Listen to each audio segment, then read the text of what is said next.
Hi, everybody. Good afternoon, good morning, good evening, wherever you may be. This is Fireside Chat number 16, and we're here with that guy, T. Hey, that rhymed. Um, my name is Brian Martinez, and I am the host, and I'm joined by my friend and drinking buddy that I don't get to drink often enough with, Mike. Word to you all. Word morning, everyone. Or something. Yes, it is the current morning. And T, how are you this morning or afternoon?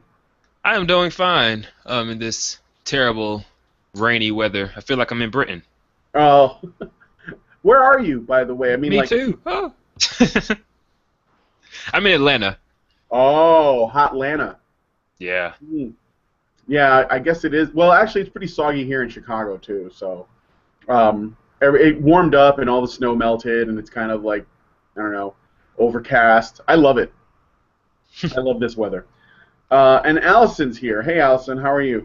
Oh, I'm fine. Good. Just having fun with all the responses from last night's show. We went into the cancer that is religion or politics. Yes. Well, I think we got some on us. Some cancer, as it were. All right. Well, at least we got honest feedback, and people were wearing their heart on their sleeve, as it were. You can't say that Honey Badger Radio doesn't, rustle jimmies from time to time. So, but we'll talk. T, I wanted to. I'll start with a little bit of an anecdote. So your channel. Oh, well, you know what? Why don't you give me the short version of what your channel is about? Like, what is it that you? What do you like to consider the focus of what you talk about on your channel? Sure. So, in general, I guess the quickest way I could put it is libertarianism and anti-feminism. Not necessarily only that, like limited to it, but that's generally what the primary focus is about. But I guess if I want to put it in broader terms, to just spread ideas of freedom and individuality, trying to combat collectivism, both in terms of gender collectivism or economic collectivism, and the broad range of however far that can go. And sometimes I do drift into other things such as religion, political issues such as gun control, or an array of things, but generally gender-based politics and libertarianism. Okay. And I noticed that you also have made a few videos on, like Black Lives Matter and other sort of civil rights groups, that have maybe, done things or practiced methods that you didn't agree with. I guess at the crux of that, when you say I discuss libertarianism and anti-feminism, do you feel that these two ideas, the idea of being libertarian and the idea of being feminist, they're just not compatible? It's like oil and water. Absolutely.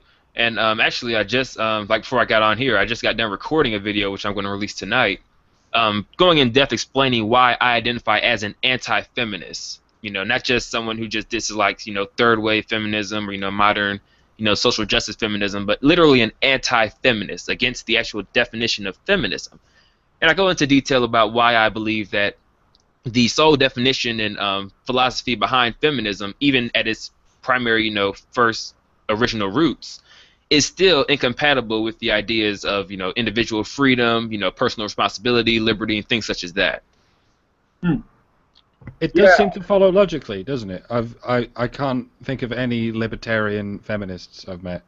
Yeah, if you do and you talk to them, you find they're a libertarian with a very small L. There we go. Yeah. No, it would stand to reason that these two things don't. And basically, any form of identity politics that has been turned into a collectivist, organism doesn't play well with libertarianism. Yeah, and since it's going to release tonight, I might as well give a brief taste of generally what I've said in it. So generally, the main focus was, the argument was, I'm an anti-feminist because I am not a supporter of the political, social, and economic equality of the sexes at all. And most people, when they hear that, they automatically think, oh, so you might support the political, social, economic inequality of the sexes, or you might be a misogynist, or you might hate women, or things like that. And not at all. But when you look at every core feminist goal, it's usually always backed by the state. Feminists very rarely tend to advocate for things through voluntary means, or through just individual communication, or voluntary incentives, or just trying to convince a convincing argument. They just say, this is how I want it to be. Let's try to pass a law. Let's try to go to the UN to get this make this mandatory, and that's completely contradictory to libertarianism. And I kind of went into detail to where I believe that's why I really never had much of an issue with men's rights activists, because generally men's rights activists tend to argue for the freedom from these types of arbitrary mandatory dictations from the state, most of which are many of which were imposed by feminists to begin with. So I think that's and I go more into detail about my exact reasoning, and just giving anecdotes and blah blah blah blah, analogies and such. But I think that's why that is why I currently label myself as an anti-feminist as of now. Right. So I mean, like, the issue comes down to how, when you look at the dictionary definition, and you have those people that cite the dictionary definition, how do we define the word equality? It's an overly simplistic way of looking at it, and it just can't work. It can't work without the state. And even then, it can't really work. On top of that, like you'd have to use force to make outcomes the same, and that still wouldn't really make for a better society. Correct. And I mean, even though there are like voluntary means to achieve, maybe economic equality in some sense, but even still, that's not really something that a goal that someone wants to really take. I mean, most people want to live in a meritocracy, where you're judged on individual merit, but again, that has nothing to do with gender. So if you're saying I want equality of the sexes, then you're going against a meritocracy, because you're basing the equality based, or whatever outcome that they receive, based on them having the sex, and based on their sex being equal in whatever hierarchical system that you propose to view it as such. It's never just like we want to I just want to be judged as an individual based on me and what I can do, and if I perform better than my male colleague who does the same work, maybe I deserve to get paid more. Or vice versa, if the male colleague performs better than the female, maybe he deserves to get paid more. But to completely dismiss that in the pursuit of, arbitrary gender equality, which pretty much all feminists want, it's a really silly ideal, and it really very rarely comes out. I'm not gonna say very rarely. It pretty much never comes out as a positive outcome for those involved. Right, for anyone. I mean, you'll always run into that person that, maybe they were artificially lifted up in order to be made equal with the rest of the group. And if they know that there are systems in place that, are specifically exist to do that, they're always going to ask themselves if they got there on merit, or if they got there because the system put them there. And that's not really a good feeling. And I mean, granted, this isn't really about feelings, but that's another way you could look at it. Yeah. Now, excuse me. When it comes to libertarianism, all right, the idea of it is really great. Unfortunately, though, it seems like, and I mean, it seems to me that it's very difficult to actually implement. And one of the reasons is perhaps, and this is just what I see.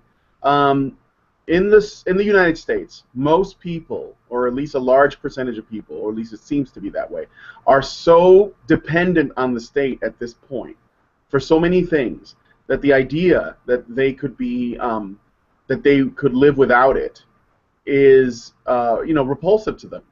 And I guess what I'm wondering is that let's say we wanted really hard to like sell the idea of libertarianism and maybe even like get people to want to accept it or make it into something viable. Would we not need to kind of wake people up? On the individual level, we'd have to destroy collectivism first of all, and then we'd have to like focus on individualism and make that valuable to individuals, and then tell them or help them understand that through that they can realize that they don't need the state. Like this is a multi-generational kind of process. And Yeah. that's how I see it. Now, is that right, or what do you think? No, absolutely. I completely agree. It's not going to be something that happens overnight. It's not going to be something that's going to happen, if we just elect Ron Paul for president. Even, I don't know, if we elect Trump, we might get a faster ending. But no, it's not something that's going to happen overnight. This is going to be a gradual process of shifting the individual mindset. Similar to pretty much anything, and also similar to like when promoting things like men's rights, because even though it seems like such a basic concept to have, it's such an abnormal concept within our society and our culture, to have for example equal. Sorry, I'm getting a phone call. Call you back. This is how you know it's a live show. But yeah, just putting these ideas of just like equal compassion, equal what's the word? Not compassionability. Compassion. There we go. Equal compassion for both genders, in certain circumstances, when that's a lot of people just can't fathom that idea. So it's similar to libertarianism, where a lot of people can't fathom the idea of private schools or private roads or private charities, social safety nets that are not backed by taxation. Yeah. And it's going to be a hard process. I mean, just look at the previous hashtag that trended the other day of resist capitalism. Yeah, I was just going to bring up capitalism. If that's not a slap in the if that's not like a slap in the face of people just being completely ignorant of what it means to have individual freedom and the benefits that arise from it, I don't know what is. And if we have that to combat, people tweeting on their iPhones resist capitalism, then yeah, it's going to be a long process to convince them to not want government roads. Yeah, I mean like the road. Okay, you guys will never find out how the roads are going to happen, so we're going to stop talking about the roads for a second. A good way to sort of measure these things. I mean, it talks about compassion from earlier, but feminism basically comes waving the banner of compassion for women, and we've seen how badly wrong that can go if it's pushed too far. And you can imagine the same thing happens with the concept of compassion for men. You might get something like the Roman Empire again. So, what has libertarianism gone too far look like to you? Yeah. To me, libertarianism gone too far is when you start to disregard in my opinion, to disregard the non-aggression principle. So when you say, kind of like nihilist level libertarian, where nothing matters, anything society goes, no one has rights, no one has freedom or lack of freedom, just like, I don't know, I really can't even fathom a nihilist perspective. Have you got a rant chambered if I mention Somalia? Because you get that a lot, don't you? Well, yeah, the Somalia argument gets thrown out a lot mostly by people on the left when they say, well, here's your libertarian paradise. But Somalia is not libertarian, though, because they were a government, and then Somalia is what you get if everyone in the government in the U.S. walked away tomorrow, like if they just left, and all the people that were dependent on the state for all of their benefits, all of the systems that we have in place that are state-backed and state-funded and state-operated, and when I say state-funded, I mean people-funded, obviously, were just to stop, came to a grinding halt tomorrow, then it would turn into Somalia. But that is the argument that's often used by most of the, like, what I see is usually liberals that say that, or leftists say that. But that's really, like, obviously that's a misrepresentation, because And sometimes a lot of people do view Somalia as, anarcho-capitalist paradise. No government rulers, no rules. Just live your life and be killed in the process. But Somalia is, I see it more of a example. I mean, don't get me wrong, it is an example of somewhat anarchy within it, but it's just an example of a terrible culture within it. It's not so much as, Somalia is bad because there's no government. Somalia is bad because the culture of Somalia is very uneducated. They're very impoverished, and they have they don't really have a regard for individual rights, or peace or anything like that. Whereas it's kind of like if you just, like, for example, if you said we took the if we made Iran, if we got rid of the Iranian government tomorrow, how would Iranians react? And if we got rid of the Canadian government tomorrow, how would Canadians react? It would be a pretty significant difference. Not simply because the government is gone, and because there's no order, but because the overall culture within the society of that particular region is so vastly different that when there is no hierarchical structure, the underlying societal norm that arises is going to be what it is. So that's why I think that's why I said libertarianism is not for everywhere. It won't work everywhere. I mean, eventually I believe it might, but overnight it will definitely be detrimental in some areas. yeah. But in the modern West, I think it could work out. I think it'd be pretty good. You could say Somalia is a place where most people practice the non-aggression principle. I suppose that's more what I would get at.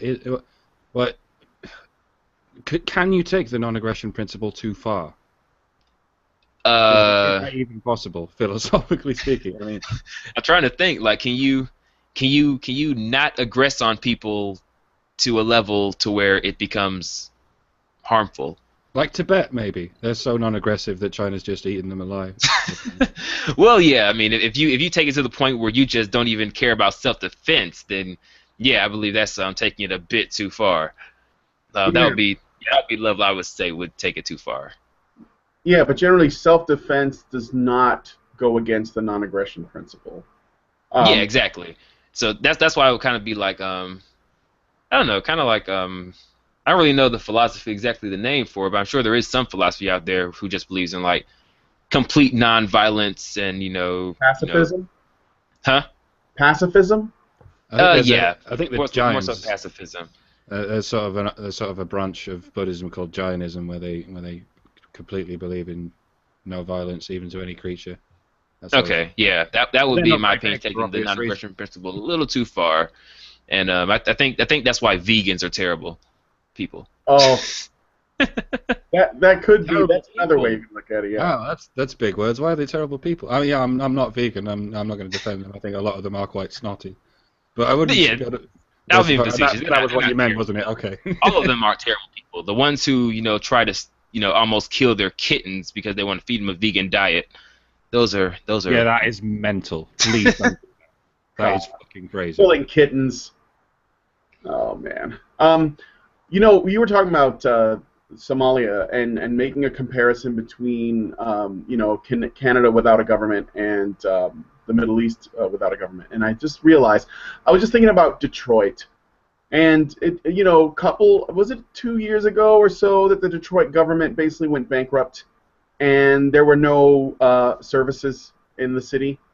Do you know what I'm talking about, T? Yeah, I'm familiar. Okay. And here's the thing that was really interesting about Detroit, though.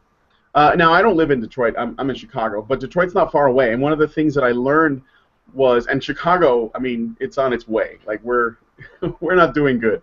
But when Detroit fell in terms of its government, they had some things that were really interesting come out of it. For example, the people of Detroit came together in parts of it, and they made their own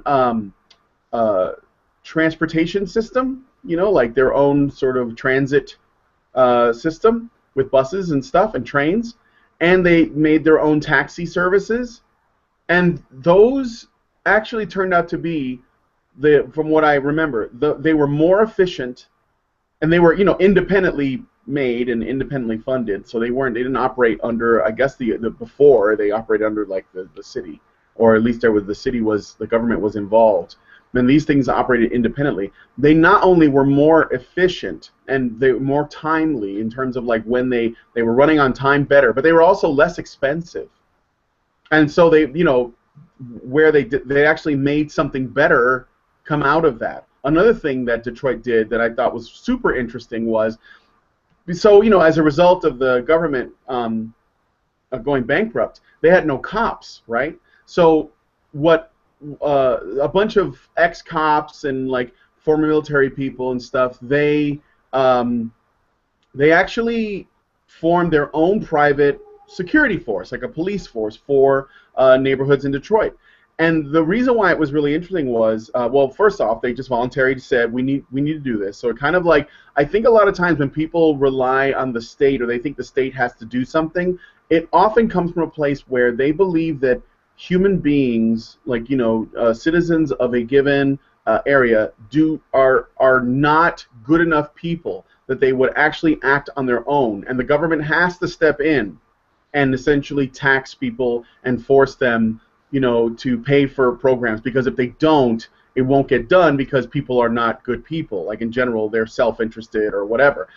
And what was really interesting was that these people did it on their own. They operated off of donations, and they were more effective policemen than when they actually had the police in place. And one of the ways they did it that was really interesting was the police force in Detroit, the new one that had come out from there, they had a system where instead of doing things the way that police often do, where you don't see them, a crime happens, and then you call them, and the police show up, and they basically do a report, and then they'll be on the lookout for the guy. But considering that there are more criminals than cops, generally no policeman is going to be present when a crime is in progress so they can stop it. They often come afterwards, and we don't know our cops in the city. We don't know them. We only know them as guys in uniforms that show up after a crime has been committed, or if you have been suspected of one, or if you're being pulled over or whatever.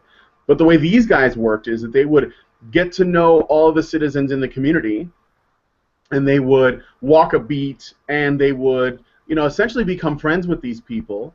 And it actually worked better because they put a face to the uniform, they got to know who they were, and they were able to trust them, and they were able to use them more effectively. So, and it became more of a preventative tool rather than a reactive tool, which is the way that cops usually operate.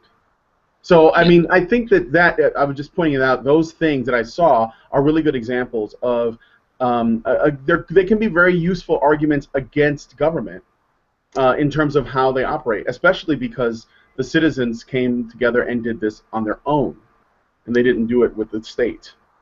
Yeah, and I think that would be a good example.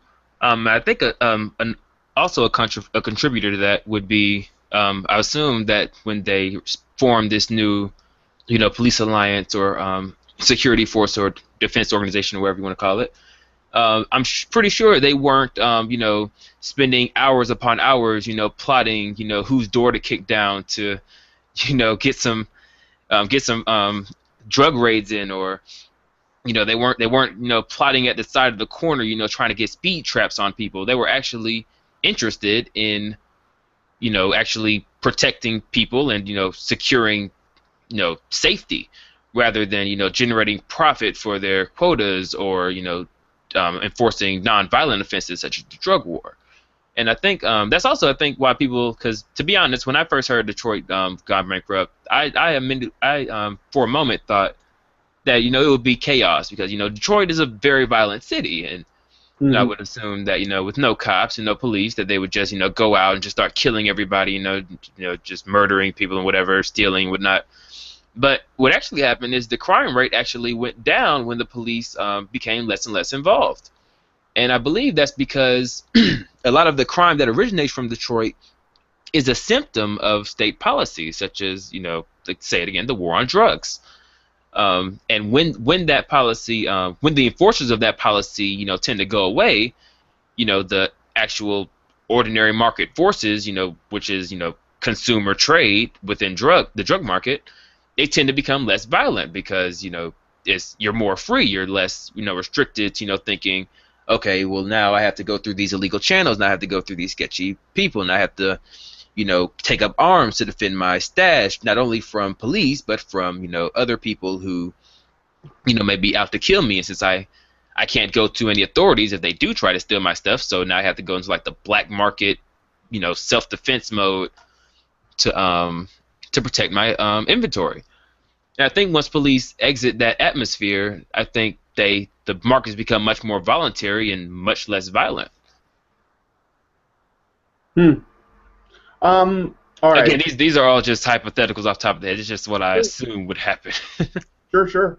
All right, and let me ask you this. All right, you mentioned that one of the reasons why you don't really have a problem with men's rights is it seems like that they MRAs are not interested in using the state to get their results. They actually want freedom from the state. Is that accurate? Correct. Okay. With MRAs, I really don't see them too often, you know, argue for, you know, state assistance or argue, you know, we need to, for example, increase taxes because men need X assistance, or, you know, we need to, you know, increase a regulation here, or, you know, ban this because men need to benefit from the result that would come from it. You know, generally it's just, you know, stop fucking us over in the court system. You know, stop charging us for, you know, state domestic housing that you will segregate based off one gender. You know, just kind of like asking for the freedom from the bullshit that the states provide, not trying to add to the bullshit that's already there. Yeah. Would you consider circumcision again, you know, I'm sorry, what am I looking to say? Would you consider circumcision breaking the non-aggression principle? This one is actually one. This is why I don't consider myself a men's rights activist. Not because I don't agree with their goals, but just because of this pretty principle, this pretty fundamental disagreement. This is just a thing that I have right now that I'm still looking into. I'm still analyzing the idea, you know, to see if it satisfies me and if I can actually, you know, roll with it consistently. But at the moment, I believe that the circumcision absolutely does violate the non-aggression principle. But gosh, how can I say this without going into a freaking hour-long thing? Okay, so I believe circumcision does violate the non-aggression principle, but I do not believe that children inherently, as things stand right now, have rights to be defended under the non-aggression principle. Okay, and why? Then why would that be? And just out of curiosity, what are your thoughts? Like, what kind of person is protected by the non-aggression principle, or what are the terms under which this exists, so that children, or in this case, be infants, would be excluded from it? Well, the reason is because I like to apply my principles consistently, and if I can't apply them consistently, then I generally, you know, I can't find a reason to apply them at all. And well, from a philosophical standpoint, morally, personally, I'm against circumcision. I probably would never circumcise my child or allow anyone to do so. But from a philosophical standpoint, I don't believe children in our society currently have rights. I mean, some rights they do have, but you know, I don't believe in saying, you know, people have some rights but they don't have other rights, you know, until, for example, arbitrary age limits, you know, when they get 18 and then, you know, they're granted rights. I don't believe that. So I believe either you're going to offer children 100% individual rights as you would adults, or you would treat them as property. And whenever I discuss this with someone, you know, generally there's some things they do not want to give up in regards to rights of children or controlling rights of children. So I just assume that they're in favor of children being viewed as forms of property.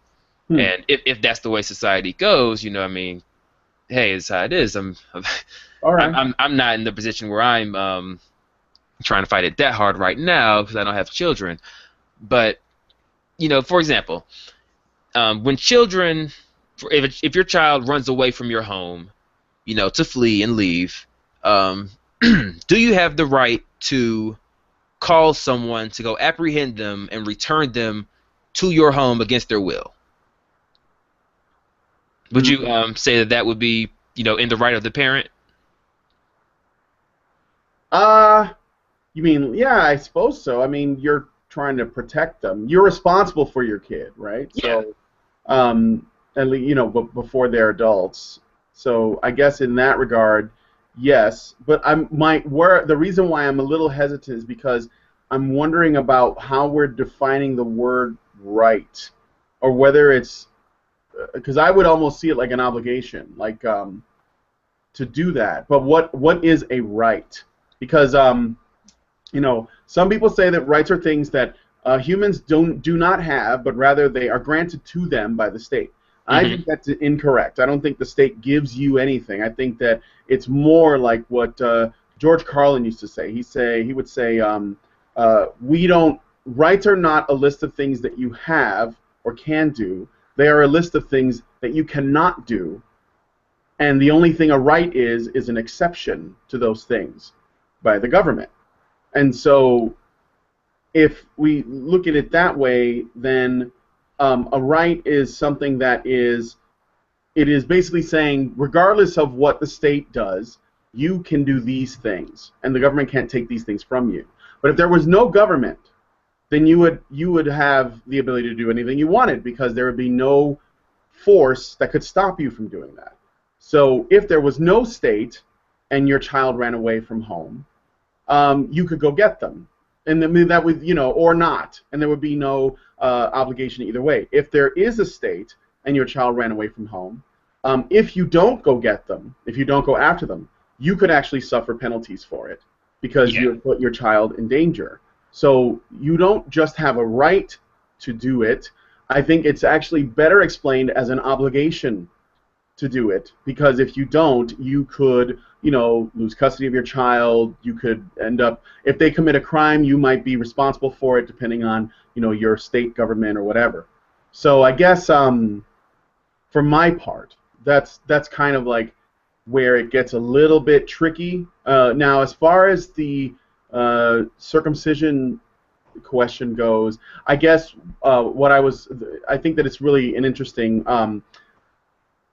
idea that infants, because they don't have, they may not be considered adults yet, that perhaps the non-aggression principle would not apply to them. But I think that, I don't know, that's a really interesting question. I don't know. That's Okay, so what about like a relative who's in a coma or in some kind of unconscious or vegetative state in the hospital? In a similar way, they don't have the right to decide what happens to them. They have to get a relative to take those rights on. Correct. So does that mean it's okay to like hack pieces off of people in comas? I don't know about hacking pieces off of them, but I mean, for example, Well, I don't think it would be a right to hack pieces off of them. But would it be a right of, for example, whoever owns for example, the machine that's keeping them alive, to disable that and end their life? I would say absolutely. I don't believe there is a moral obligation for one to keep someone who's dependent on their resources alive. There may be a moral obligation, but there may be a moral incentive, but not a moral obligation. I don't think it should be a requirement. And so, yeah, it's something that I'm fighting myself with too, because it is a little tricky. So, but I look at it like, I know this is completely incomparable, in terms of just the aggressive nature of the actual act.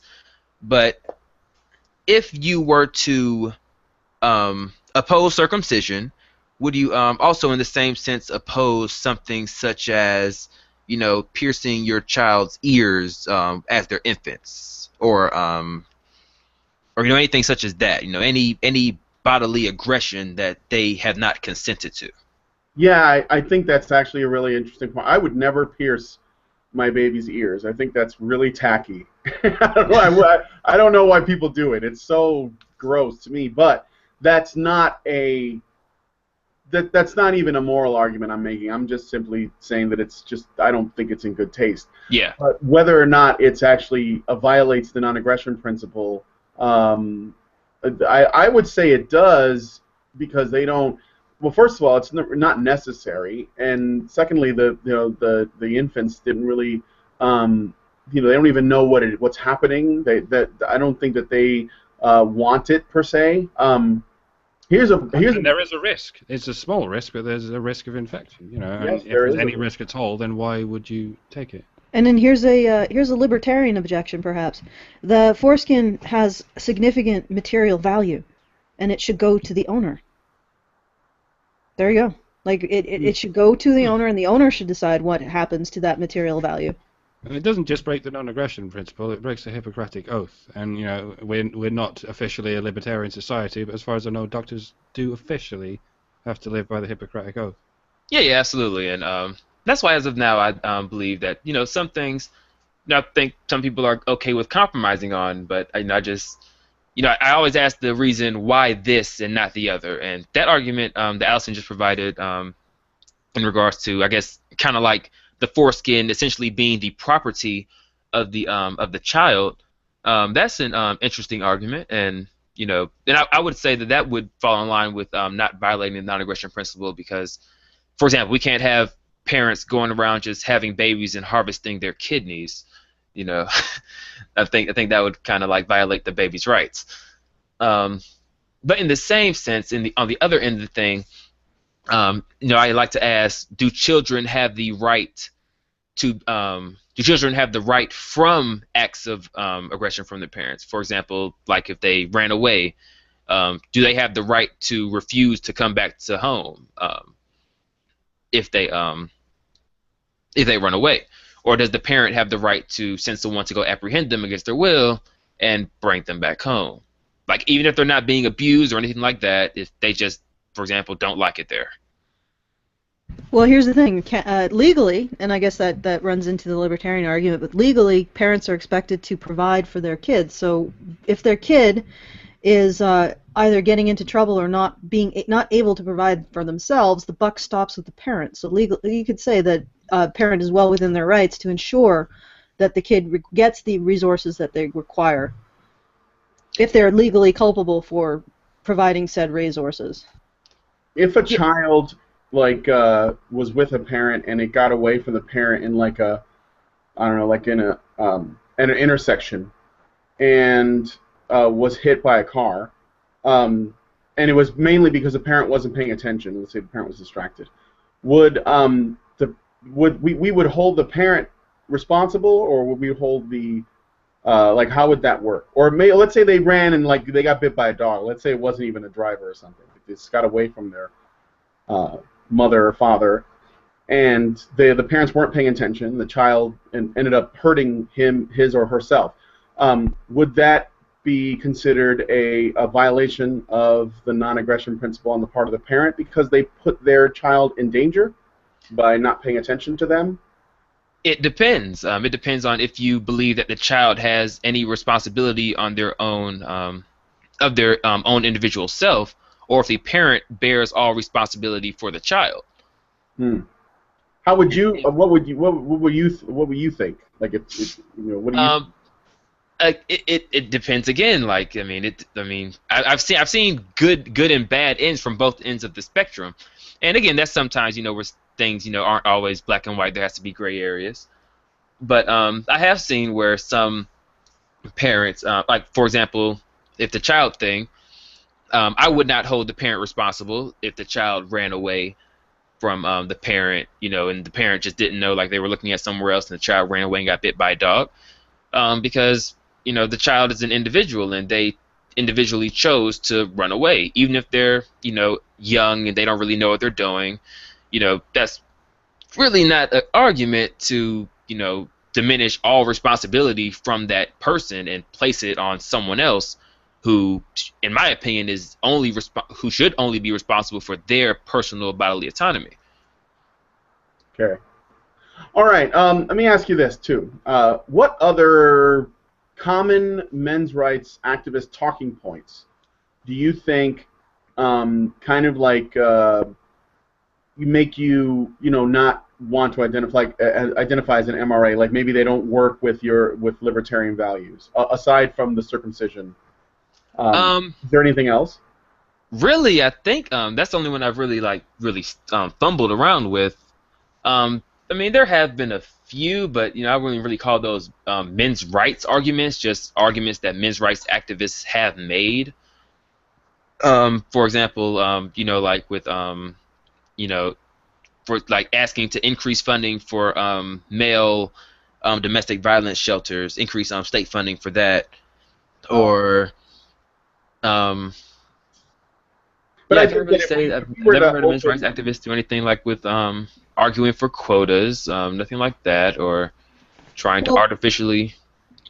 Can I offer something in terms of a intervention model with the domestic violence? This is what I've used for an argument with probably a more conservative libertarian.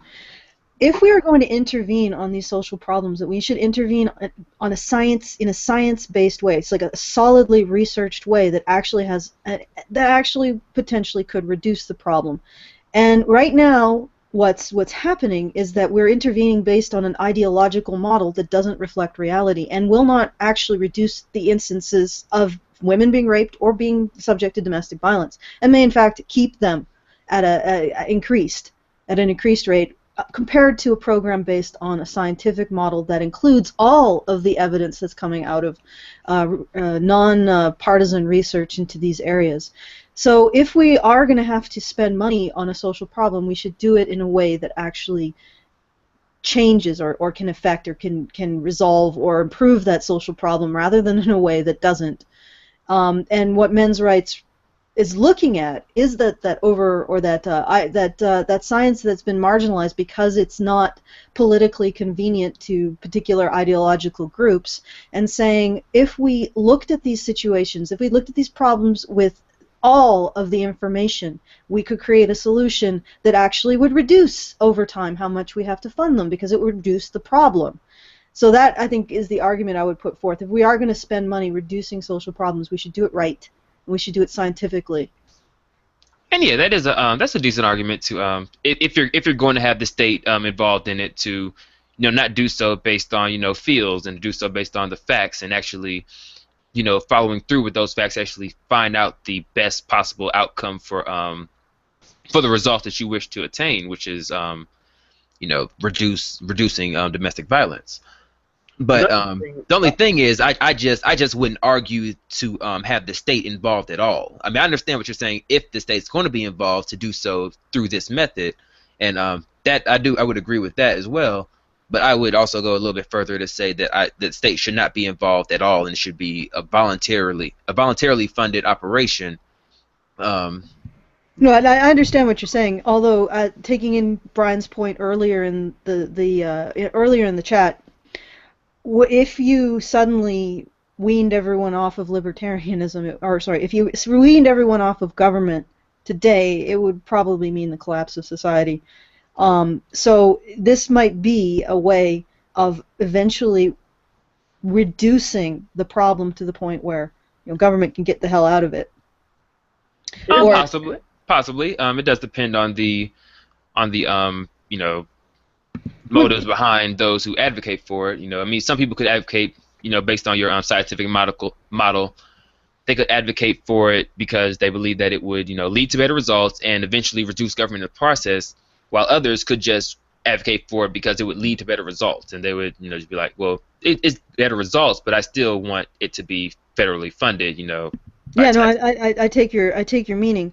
However, with this approach, it would remove the incentive to continue to manufacture the problem, which I think may be what's happening now with a lot of these ideological approaches. Because the ideology is based on solving the problem, they essentially embrace solutions that are nothing like it, that actually perpetuate the problem. So if you actually embraced a scientific solution and also required these organizations to show a decrease in the social problems that they're serving and want to resolve, then that might be, I mean, give them, that might be a way to go. Yeah, and it could, but I would think that it would be a little bit harder to do it that way, actually, because with even, I mean, not in terms of like introducing the scientific method of your operation, but to do so by trying to, you know, overlap the current established ideology within politics, you know, to try to bring in a whole new set of ideas into political sphere and to kind of erase the, you know, existing ideas. It's a very hard feat to do, and I think it would be much simpler to simply remove yourself from the political sphere and to go through voluntary private methods of introducing your ideas.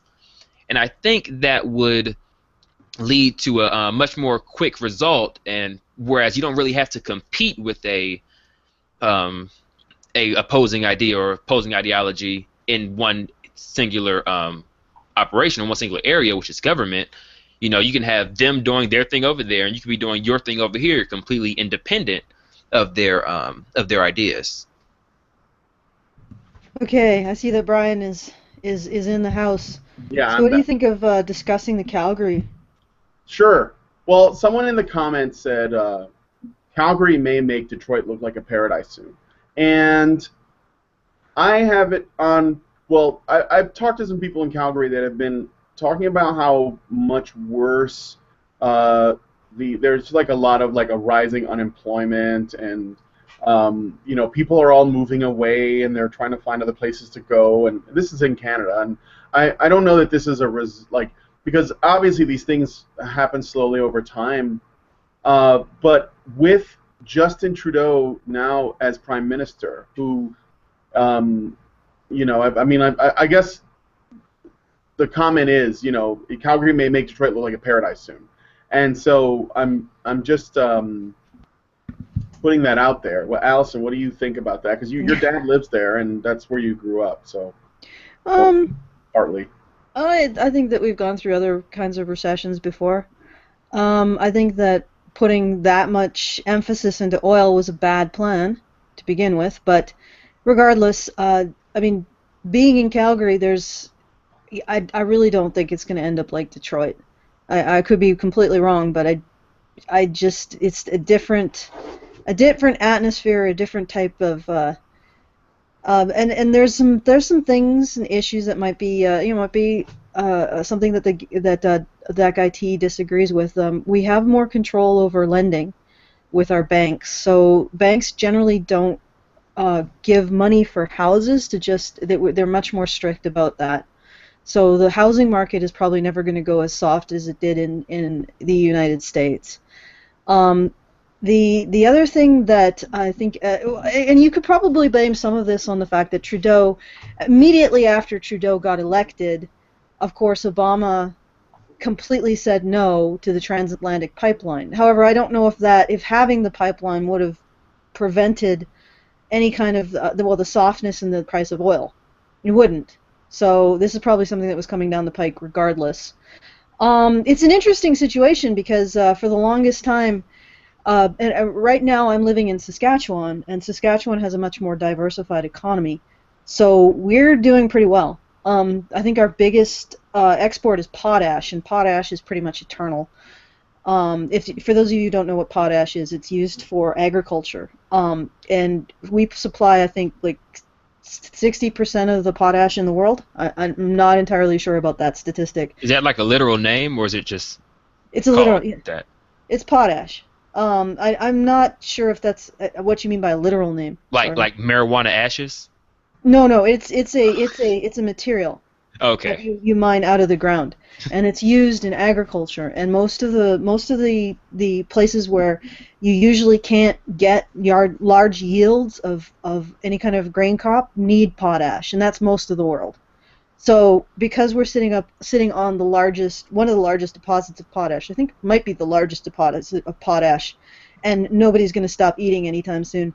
We're pretty okay. And again, we do have a diversified economy. We have more in agriculture and more in, I think, research and science, as well as potash than Alberta does, which puts me in an interesting position because I've been on both sides of the fence, and I've heard the Albertans sort of mock Saskatchewan quite a bit, because Saskatchewan for the longest time was a have-not province. What that means is a have-not province is a province that has to get equalization payments from the federal government. If you don't know what equalization payments are, they are essentially taking taxes from the provinces who have a surplus and giving it to the provinces who have a deficit. The redistribution of... Yeah, basically. But for the longest time, Saskatchewan has been a have-not province. In the last, I think, 8 years, it's gone into being a have province. And now it's looking like the situation between Alberta and Saskatchewan is going to flip a little bit. And it's, like I said, it's been interesting because Alberta's been poking fun at us, or at Saskatchewan, for quite some time. It's going to be interesting when the shoe is on the other foot, as it were. But you know, I don't really think that Calgary is going to become like Detroit. The climate is pretty brutal. There's a lot of other stuff that I think Canadians can fall back on. I don't think the housing market is going to go that soft. So I know that there was some alarmist stuff coming out with the prices of produce, and that wasn't from Calgary. That was from one of the northern cities where they have to actually fly produce in. And yeah, produce does get more expensive for us in the winter because we have to truck it in. But you know, that's pretty typical for us. It's something that we're already used to. When I was in Calgary, I didn't get any sense of desperation that I usually would feel. So what do you think? I mean, Brian, you've just come back from Calgary, so. Well, I don't have anything outside of like just anecdotes, so I don't know that it's really going to speak to it like in a really objective way. But the girl I'm seeing, she lives in Calgary, and she was telling me about how she's having a very difficult time finding employment there. She normally had not had that trouble before, and her parents are also there's lots of layoffs going on at their companies, and they work in oil and energy, so that may be why. And it may just be like focused on that. Like you were saying, in Saskatchewan, you guys have a lot more diversification in terms of your industry, or what you make there. But I guess Calgary or Alberta may have like too much of a focus on oil, and maybe that's why. So. Oh, that'll correct itself. But there's enough population pressure in Alberta for it to sustain itself, really. So all I can say is, yeah, Albertans, you shouldn't have just made yourself so fucking reliant on oil. Mm-hmm. So I was just thinking about, I like looking at this stuff, the left and the right in the States, okay? But this is not quite the same as the way the left and the right work in Canada or in the UK. But I'm glad that I have a Canadian and a UKian here. Ukrainian? Oh, fuck it, that'll do.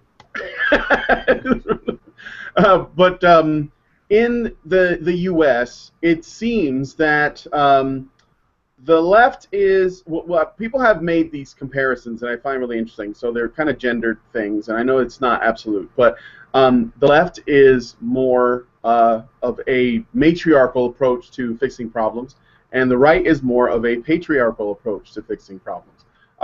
First off, I guess I want to ask, does that make sense? Because what the left is big on is essentially, nurturing. Like if they see problems, they want to use the state to fix them. They want to spend more money on social programs. They want to protect the people, especially what they consider the poor and disenfranchised, the people who are struggling. They want to improve education or at least spend money on it.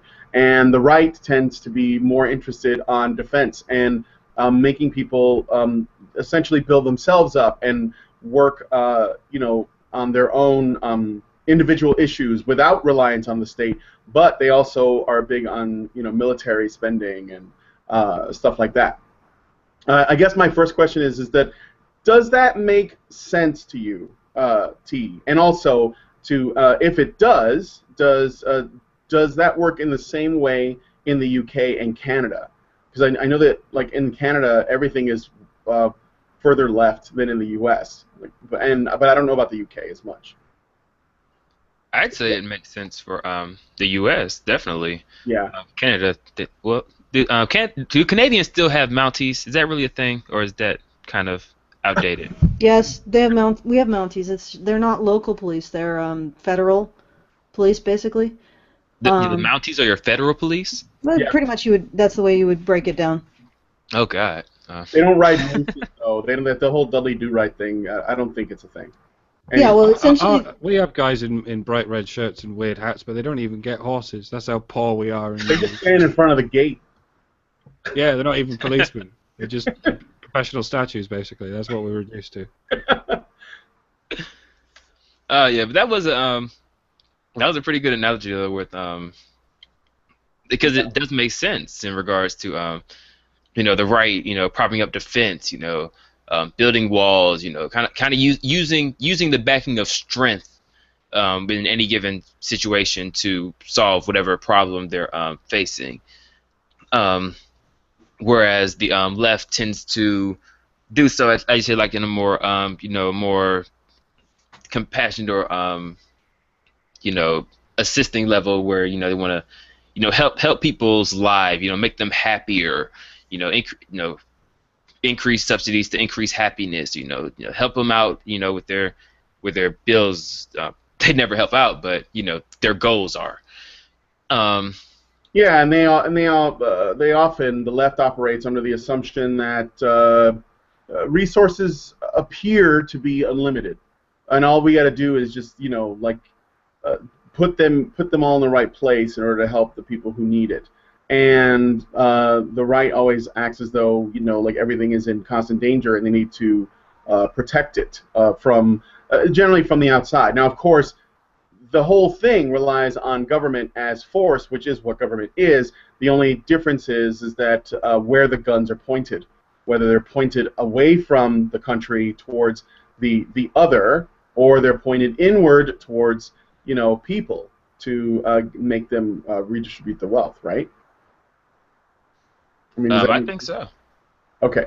Now, so I'm just curious. So, Mike, what are does that sound the same in the UK, or does it not quite work that way in terms of like the left and the right being masculine and feminine? And I know it's just really an interesting parallel that I've noticed, because I think that at the end of the day, everything that man has created, every structure that we made, it all comes down to sex. It all comes down to like the way that we view ourselves. It's a reflection of what's inside.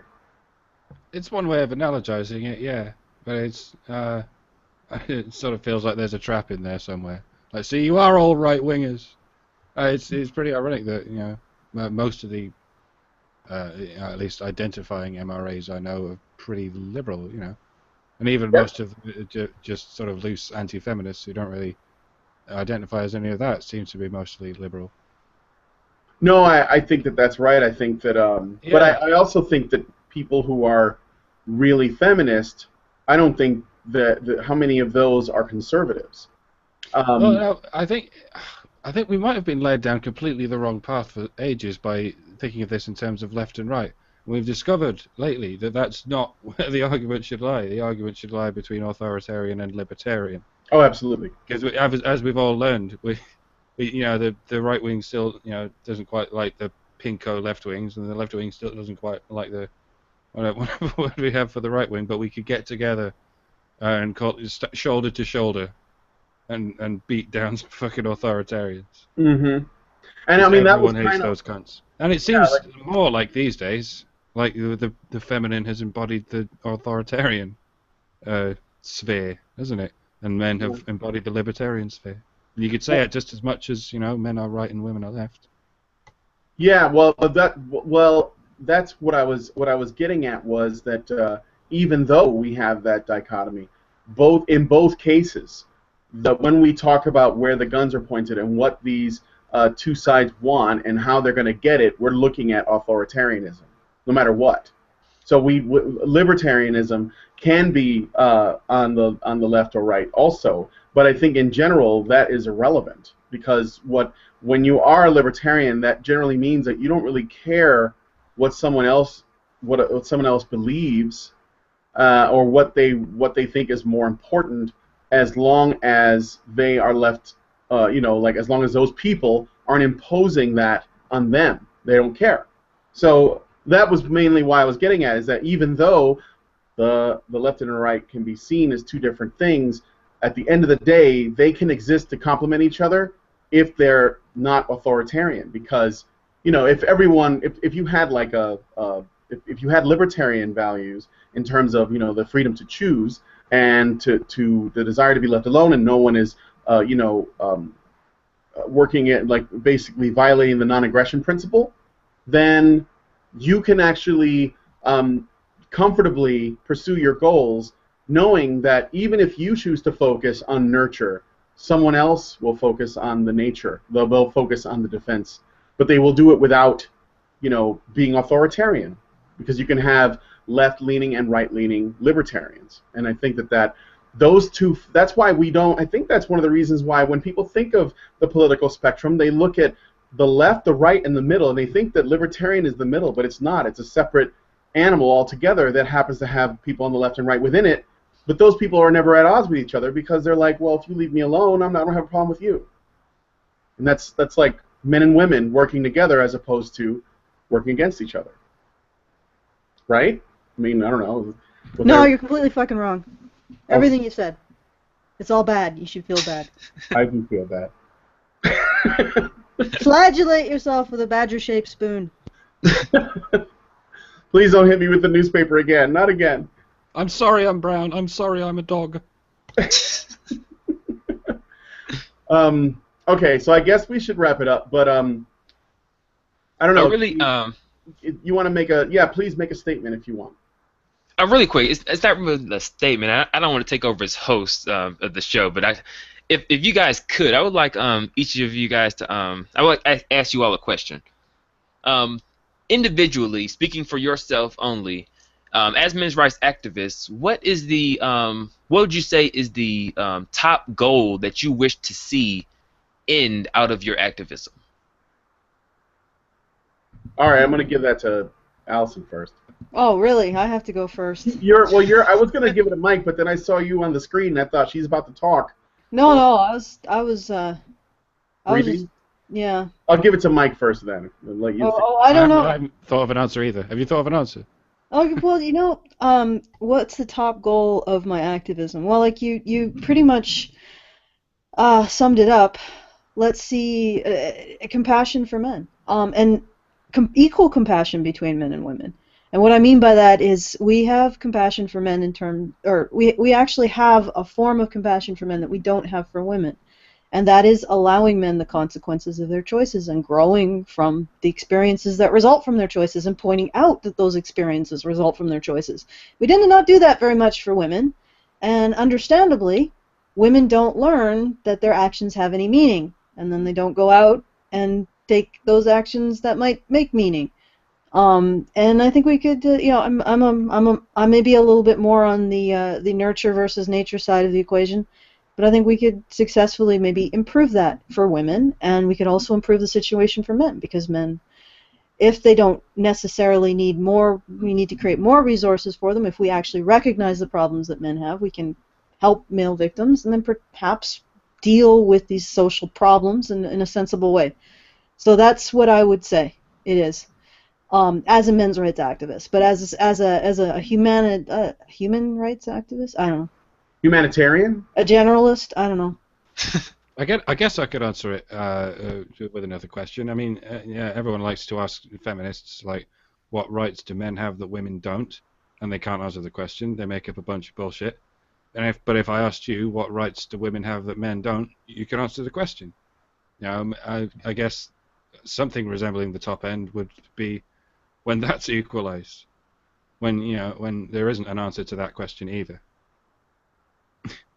And hopefully the people calling themselves men's rights advocates will have to say, all right, fair enough, there aren't any rights left. Except, silly things like you can't go out with your top off or whatever. Yeah. All right. Well, okay, so I know that feminism doesn't actually work, right? Because it has not succeeded in the one thing that every human rights movement wants, would in theory should want, which is to make itself obsolete.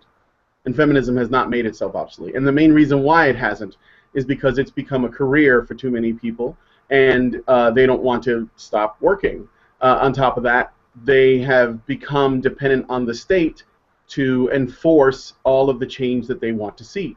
That is the main way in which they do it. And when the state can't feasibly do it, then they try to apply pressure in academia and through media and on individuals or groups.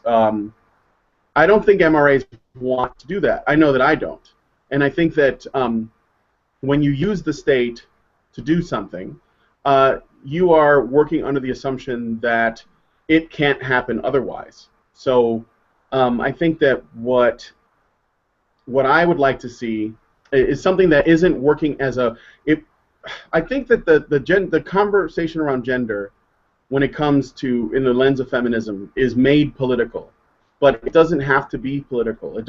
It's not even a political discussion. It's really just a human discussion. And if we work under the assumption that rights are not something that are granted to people, but rather recognized by the state, then we just have to look at what Mike said, which is, what are the things that we are preventing men from doing more than women through the state? And why is the state the thing that does that? So I would say that that's basically what the goal is to make those things irrelevant, which of course would make the state less relevant in those areas. I would prefer that the things that feminism has done be removed from state power and everything just operate on its on an individual basis without the need for government as much as possible. And I think that compassion for men is something that we'll just have to work on, because we're fighting against something way stronger than any state could possibly do, which is gynocentrism. And that's something that's going to happen across generations, much in the same way that libertarianism, in terms of its values, works. So, if that's not too rambly, those are my thoughts. No, bravo. I appreciate you guys. I'm going to put that to you too, and I know you're not an MRA, but yeah. I want to ask you the same question. Maybe you just want to see feminism fall. Not necessarily. I don't really have a problem with feminism. Well, I kind of do, but I don't in a sense of it actually existing. I could really care less about its existence. It's the forced application of their ideals through the government that I really have a problem with, and through those forced application of ideals, I believe we've seen many of these things which are harming men. So, in terms of a goal that I would like to see from men's rights activism would be to remove, like you said, remove those ideals from the hands of the state, and hopefully allow sort of a regeneration of the of just the humanity within men and boys that's been deteriorating over time, to kind of come back to life, and for them to have once again have an equal shot at attaining happiness and attaining just throughout individual freedom, and just living their life without being hindered by people who seek to bring them down in order to artificially increase their well-being through fiat means of government legislation. Yeah, well, that's the thing about feminism. Like, in order for it to work politically and to use the power of the state to create laws and acts and Title IX and affirmative consent and all that shit. They need the threat narrative, which means they need to take away sympathy from men and boys. So when you expose feminism for what it is, I think a natural consequence of that will be compassion for men and boys. I mean, this is why we need, I think that this is one of the reasons why fighting feminism is important, because they perpetuate the threat narrative, and we need to destroy the threat narrative. So, but they need the threat narrative to survive. I mean, and the fact that they're actually becoming more and more vocal against MRAs in media, and they're actually acknowledging the existence of them, means that they're finding that they can't just laugh or ignore the MRM anymore. They have to fight them. So. Yeah, and the moment that I see feminists, take up their goals, and try to achieve them through, individual merits and, voluntary, interactions, trying to just make life better as individuals rather than through, this collective notion of, we need to help all of this particular demographic because this other particular demographic is completely oppressive. Once I see that ideal shift, and once I see them, take on a more individual approach, that may be the day that I stop labeling myself as an anti-feminist. But like you said, I don't think that's going to happen. I think it is simply ingrained in the existence of feminism to, have that mindset, unfortunately. Yeah, I mean, that's why we often make the comparison, the statement that feminism isn't a new idea. It's just gender roles politicized, and it's because we've always protected women throughout history. We've needed them to perpetuate the species, and now we're just at the point where people are just politicizing that, and it basically, where people are, it's not a radical notion to protect women and to consider them valuable. It's a radical notion to do that with men, though, and that's because otherwise the MRM wouldn't have such a hard time getting recognition, and feminism wouldn't be everywhere. So yeah. But anyway, we're gonna wrap it up, guys.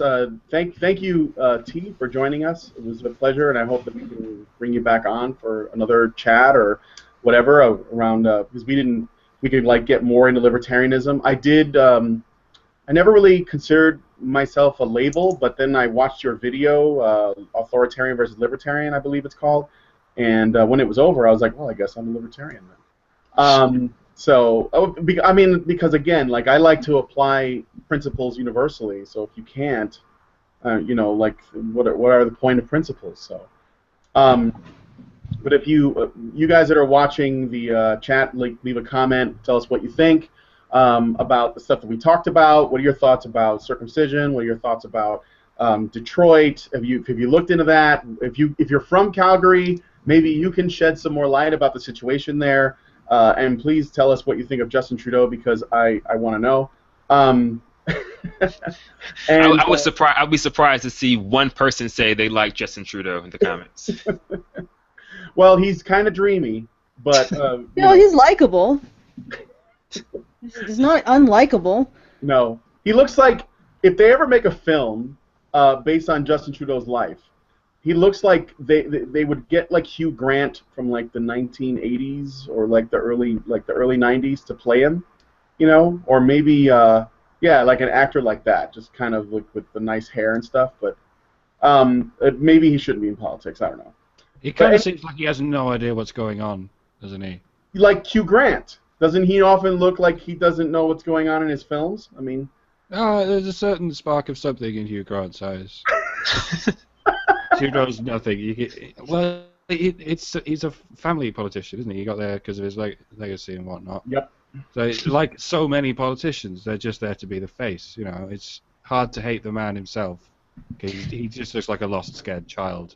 Can I throw something in a monkey wrench in the works? Yes. Do you want to address the Cologne situation a little bit? Just a little bit. All of us, or that guy T? Oh, our previous episode we did, we were calling for cool heads and reason and proof And of course, we got a tsunami of pissed off people because of that. And I heard it was a completely calm and rational discussion. Well, oh, really? Well, if you wade into the comments there, we're basically we're just, you know, we're a Nazi saluting Hail Allah all the way to the. Well, I think that you know, well, first of all, I want to make a clarification about the Cologne show. The goal of that show was mainly to talk about the threat narratives, or the way that the media discussed the events of Cologne, and how we should maintain cooler heads in terms of not jumping to conclusions without, you know, enough evidence to talk about what had happened, because a lot of people on the left and the right had they had designs on using this to essentially push their own narratives, their own agendas. You know, the right wanted to demonize all of you know, the entire Muslim population. And basically create a threat narrative in, you know, like they're coming into your country, they're snatching your people up, they're raping everybody out here. And the left wanted to, you know, like the Young Turks, for example, they wanted to take the situation and basically make it about how, you know, even though this happened, you know, 1 in 5 women are getting raped in college campuses, and girls are getting told that they were asking for it based on what they were wearing. And so, like, the U.S. or Christianity or the Catholic Church is just as bad. Patriarchy. So they were making, and it's a global patriarchy, and there's like a testosterone is the problem, Christians are the problem, the Catholic Church is the problem, you know, and neither of them were actually interested in just basically saying, being honest and saying, well, this is what we know and this is what we don't know. And what we were trying to do is basically like parse that up. Well, yeah, because we have multiple narratives from, let's face it, news organizations that haven't become more truthful in the last 5 weeks. You know, they haven't actually become less spinmeisters, and then suddenly we're supposed to believe what they say on either side. And I don't believe the liberal what the left is saying about this, and I don't believe what the right is saying about this. So I'm left like, what the fuck? What do I base my beliefs on? And crisis actors. Crisis actors.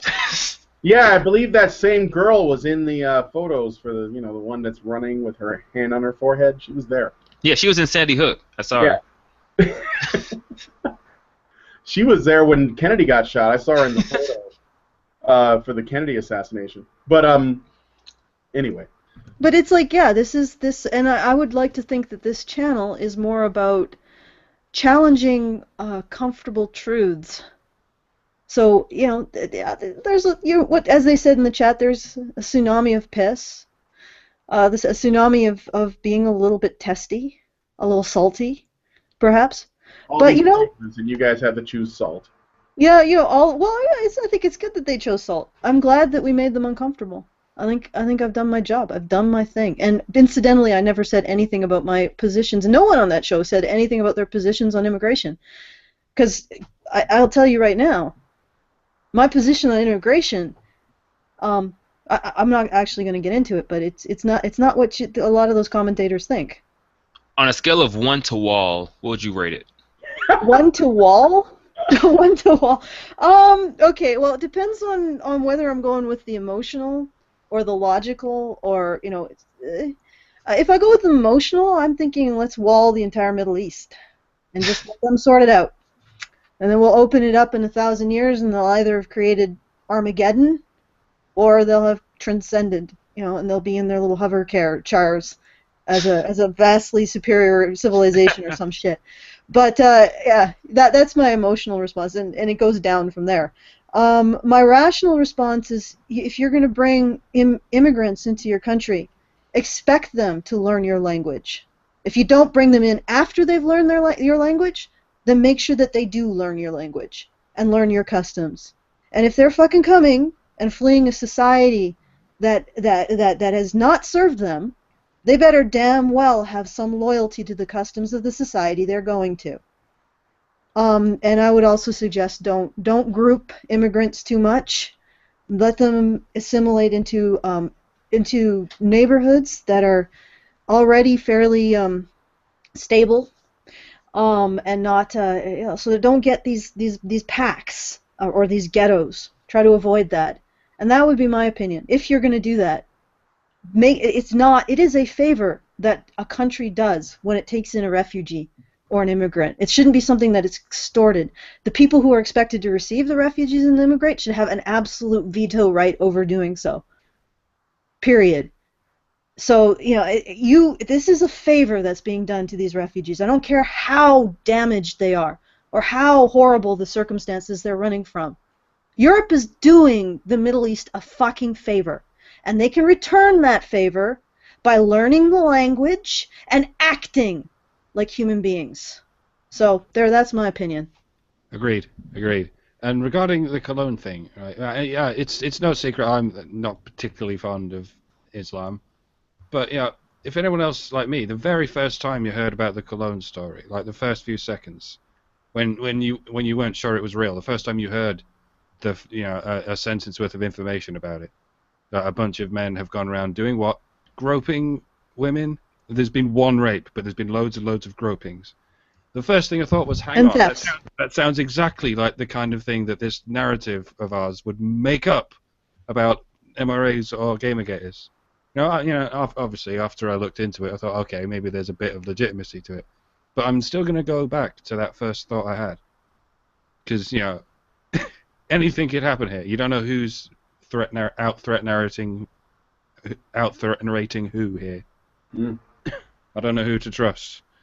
Because, a lot of people, I imagine, had that reaction for a few seconds, and then they found out it was Muslims, and then they suddenly flipped over to, oh, well, now I believe the narrative.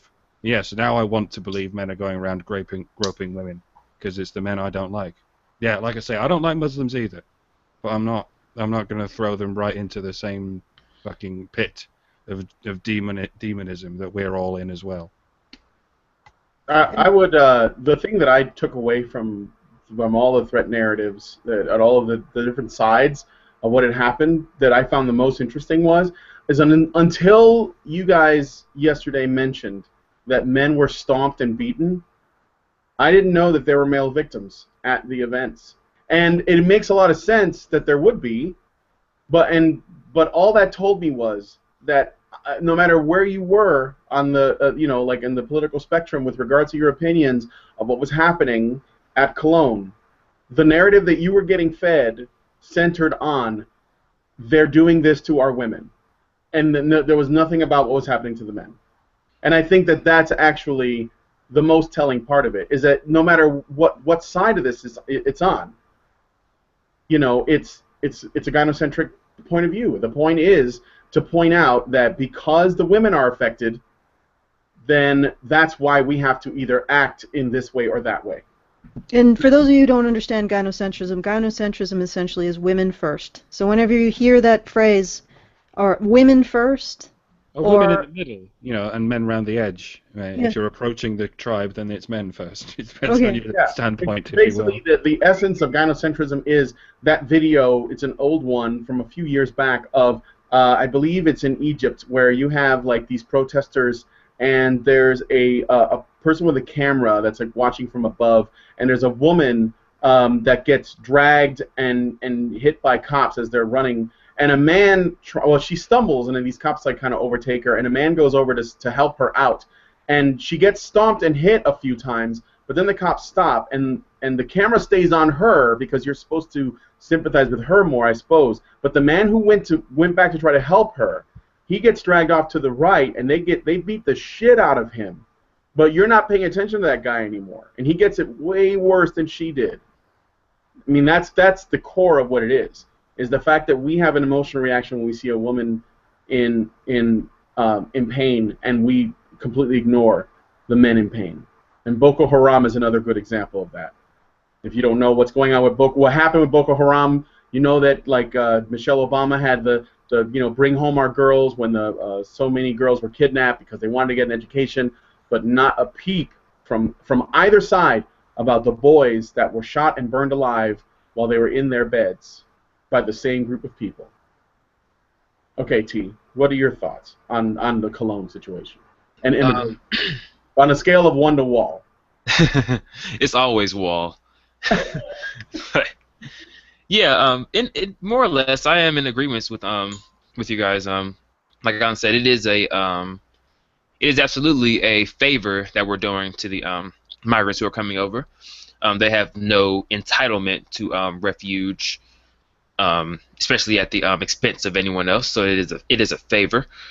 And I do agree that if for whatever reason they find themselves not able to, adapt or respect the rights of the citizenry that of the nation they arrive at, or the overall culture of of civility, if they can't find themselves to adapt and merge with that, then they should, and in my opinion, they would face the exact same punishments as any other civilian or citizen who violated those same societal culture laws or respects of the other individual. They would face the same punishment and shouldn't expect anything less. But I didn't know that there were any male victims either. I had no idea that was a thing. Do you guys know if the victims who were stomped, was that because of them defending the women who were raped, or was it just an entirely separate, event of attacks, just outrageous attacking? From what I've read, and the reports, the numbers have gone all over the place, from 500 to 100 to 15. But from what I've read, there's one report or one allegation, one potential charge of rape, and then there's a significantly larger number of gropings. And from what I've read about what I've heard about the men, they did indeed they got hurt in the process of trying to defend women, but they may have also gotten hurt just because. Okay. So yeah, and they got really badly hurt, so they ended up in the hospital. I've seen some stitches on some of the guys. That's completely not even seen in any of the media. But I did want to disagree with one of your points. If a refugee so much as litters, I think they should be deported. Sorry, I'm an asshole. Well, you guys in Canada are really big on recycling and keeping the country clean, so I could see that. I remember I was because we're a little bit dirtier in Chicago, and I had a bottle, and I was trying to figure out what to do with it, and the girl I was with, she was like, "Don't throw it on the street, don't!" She got so I was like, "All right, I don't want to get hauled off by men on horseback because I didn't find the appropriate trash can. I just didn't know what to do." But so yeah, maybe that's why. I don't know. Do you consider a Mexican building a unregulated picket fence to be littering? Like they didn't have government approval? Mexicans okay. Okay, this. No, I'm there. I mean, we're degenerating. That I can do that. We're related. Okay, no, this is degenerating rapidly. People are saying my Trump is showing. Well, you know what? I went from being an Islamic apologist last night to Trump today. I think I'm doing well. Apparently, there's nothing in between. There's nothing in between. So it's good. Yeah, it's good. I'm hoping to acquire all the badges. Oh yeah, that's what we do here. That's why we're badgers. Yeah, exactly. We want all the badges. Badges. Speaking of, did you guys hear about, really briefly, John Cleese? You know him from Monty Python. He said that in an interview recently that I'm not sure what's going on in Britain, or let me say this, I don't know what's going on in London, because London is no longer an English city. They said we were the most cosmopolitan city on earth, but it doesn't feel English. I had a Californian friend come over 2 months ago, walk down the King's Road and say, "Where are all the English people?" I mean, I love having different cultures around, but when the parent culture dissipates, you're left thinking, what is going on? Now, that was just I thought that was really interesting that John Cleese said that. But I think it does, I don't know, it's just something to think about. Could that be a violation of the non-aggression principle? Like, if one American moves into Japan and integrates with the culture and learns the language, that's not a problem. Japan is still Japan. They still have the Japanese. But if an entire, let's say, an entire country, like all of the U.S., just floods into Japan at once, and they don't learn the language, and they just start moving into buildings, and they just start working jobs, and everyone, they can't communicate with the Japanese there. Is it still Japan? Well, it wouldn't be Japan anymore. It'd be great, but. Because, wait, are you saying that America's better than Japan? I'm not trying to start another Pearl Harbor here. Oh man. I don't think we're just gonna call it another time. We're gonna call it Jamaica or something. American? No. No. Yeah, well, I guess that sort of works. Okay, so here's a final question to lead out on. So Metal Gear sort of. On a scale of 1 to Wall, how much do you like Pink Floyd? Have you ever is this in your repertoire? Brick fence, I would say. Brick fence. That answer makes me want to defecate. Okay, that's good. Why don't we go before someone has to get the pooper scooper? Let's get out of here. Guys, thanks.